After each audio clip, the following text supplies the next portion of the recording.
কাঁচা আমের এই ভরা মৌসুমে যত খুশি তত আচার তৈরি করে নিতে পারবেন আজকের এই মশলাটা শিখে রাখলে। যাদের কাছে আচার তৈরি করা ঝামেলার মনে হয় তারাও খুব সহজেই এই আচারি মশলাটা ব্যবহার করে আমের আচার তৈরি করে নিতে পারবেন। আর শুধু আমের আচারই না, যে কোনো ধরনের আচারই আপনারা এই মশলাটা ব্যবহার করে আচার তৈরি করে নিতে পারবেন। মশলা তৈরি করার জন্য প্রথমে আমি নিয়ে নিয়েছি 2 টেবিল চামচ পরিমাণ আস্ত ধনিয়া, তারপর দিয়ে দিচ্ছি 1 টেবিল চামচ পরিমাণ মেথি, 1 টেবিল চামচ পরিমাণ রাঁধুনি, অনেকে এটাকে আবার জন নামেও চিনে। তারপর দিয়ে দিচ্ছি 2 টেবিল চামচ পরিমাণ হলুদ সরিষা আর 1 টেবিল চামচ পরিমাণ কালো সরিষা।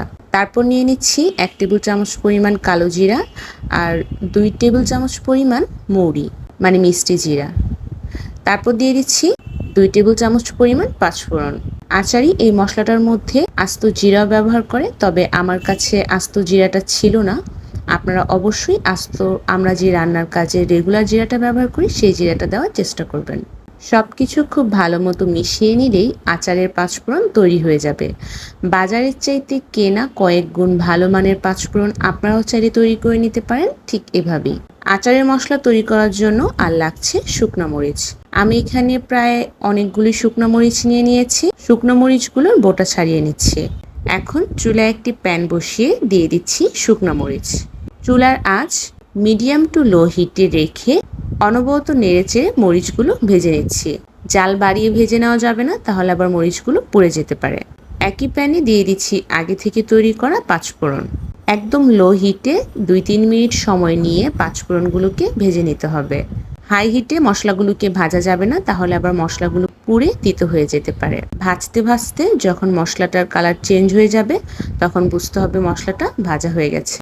এখন একটা ব্লেন্ডার জারের মধ্যে আগে থেকে ভেজে নেওয়া শুকনো মরিচ দিয়ে কয়েক সেকেন্ডের মতো ব্লেন্ড করে নিচ্ছি।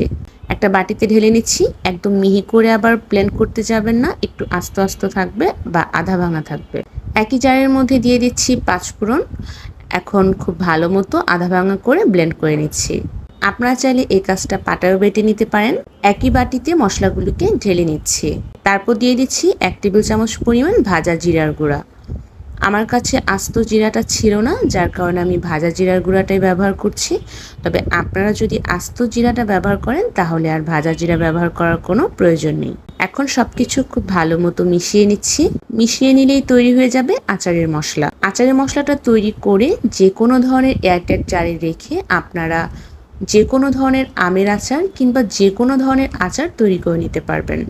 বারবার মশলা তৈরির ঝামেলা না করতে চাইলে আপনারা একেবারেই এই মশলাটা তৈরি করে যখন খুশি তখন খুব সহজেই আচার তৈরি করে নিতে পারবেন। আশা করি আপনাদের কাছে আমার এই সহজ আচারের মশলাটা ভালো লেগেছে। ভালো লেগে থাকলে আমার চ্যানেলটাকে সাবস্ক্রাইব করে দিয়ে পেজটাকে ফলো দিয়ে পাশে থাকবেন। আল্লাহ হাফেজ।